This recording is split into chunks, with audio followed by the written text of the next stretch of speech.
ಭಾರತೀಯ ಜನತಾ ಪಕ್ಷ ದಿಲ್ಲಿ ವಿಧಾನಸಭೆಯಲ್ಲಿ ಮಾಡಿದೆ ಅಂತ ಹೇಳಿದರೆ ತಪ್ಪಾಗಲಿಕ್ಕಿಲ್ಲ.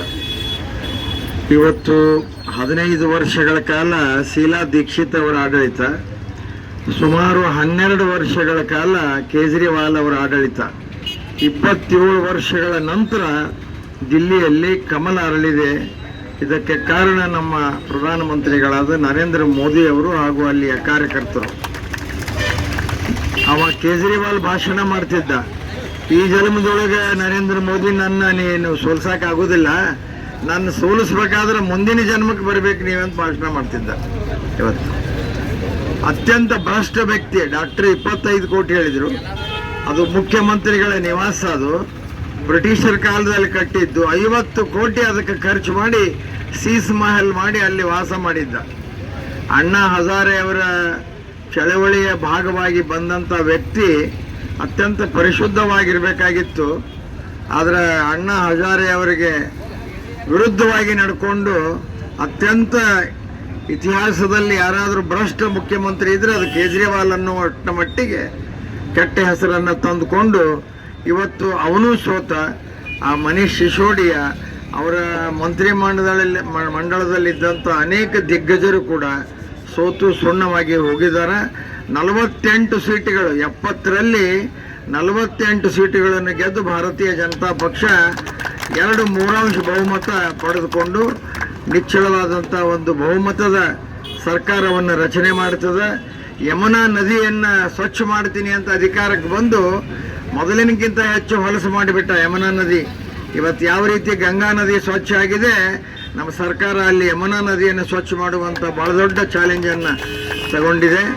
ದೇಶದ ರಾಜಧಾನಿ ಪ್ರತಿಷ್ಠಿತ ದಿಲ್ಲಿ ವಿಧಾನಸಭೆಯಲ್ಲಿ ನಾವು ಎಂದೋ ಗೆಲ್ಲಬೇಕಾಗಿತ್ತು. ಅದರ ಬೇರೆ ಬೇರೆ ಕಾರಣದಿಂದ ಅದು ಆಗಿರಲಿಲ್ಲ. ಅದು 2025ಕ್ಕೆ ಆ ಕೆಲಸ ಕೈಗೂಡಿದೆ. 4025 ಓಟುಗಳಿಂದ ಕೇಜ್ರಿವಾಲನ್ನು ಸೋಲಿಸಿ ನಮ್ಮ ಹಿಂದಿನ ಮುಖ್ಯಮಂತ್ರಿ ಸಾಹಿಬ್ ಸಿಂಗ್ ವರ್ಮಾ ಅವರ ಮಗ ಪರಮೇಶ್ ವರ್ಮಾ ಅವರು ಅತ್ಯಂತ ಗೆಲುವಿನ ನಗೆಯನ್ನು ಬೀರಿದ್ದಾರೆ. ಇವತ್ತು ಅಲ್ಲಿ ಲಕ್ಷಾಂತರ ಕಾರ್ಯಕರ್ತರು ಮನೆ ಮನೆಗೆ ಭೇಟಿ ಕೊಟ್ಟು ಪ್ರಚಾರ ಮಾಡಿ ಭಾಳ ಕಷ್ಟಪಟ್ಟು ಪಕ್ಷವನ್ನು ಅಧಿಕಾರಕ್ಕೆ ತಂದಾರ.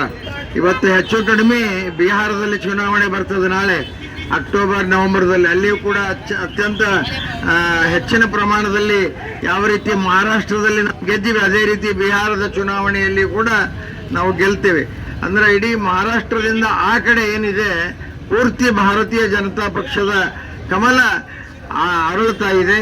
ಇನ್ನು ಅದನ್ನು ದಕ್ಷಿಣ ಭಾರತಕ್ಕೆ ತೆಗೆದುಕೊಂಡು ಬರ್ತಕ್ಕಂಥ ಕೆಲಸ ನಮ್ಮ ಪಕ್ಷರು ಮಾಡಬೇಕು ಅವರು ಅಂಥೇಳಿ ನಾನು ವಿನಂತಿ ಮಾಡಿಕೊಂಡು ಅಲ್ಲಿಯ ಎಲ್ಲ ಕಾರ್ಯಕರ್ತರಿಗೆ, ಪ್ರಧಾನಮಂತ್ರಿಗಳಿಗೆ, ಅಲ್ಲಿ ರಾಷ್ಟ್ರೀಯ ಅಧ್ಯಕ್ಷರಿಗೆ ಮತ್ತು ದಿಲ್ಲಿಯ ಮತದಾರರಿಗೆ ಅತ್ಯಂತ ಅಭಿನಂದನೆಗಳನ್ನು ಸಲ್ಲಿಸಿ ನಾನು 2 ಮಾತಿಗೆ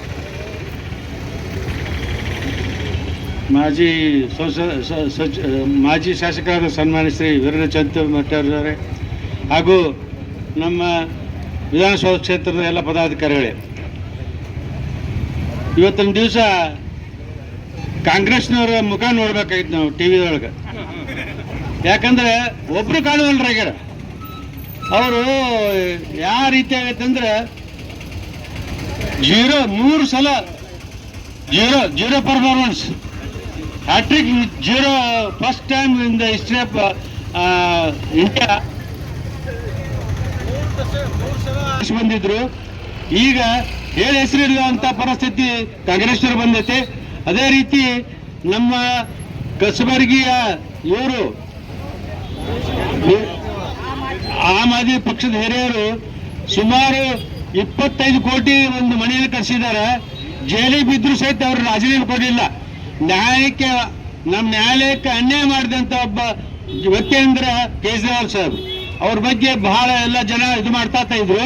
ಅವರಂತ ಭ್ರಷ್ಟ ಅಧಿಕಾರಿಗಳೇ ಯಾರು ಇಲ್ಲ ಅಂತ ಹೇಳಿ ಬಯಸ್ತೀನಿ.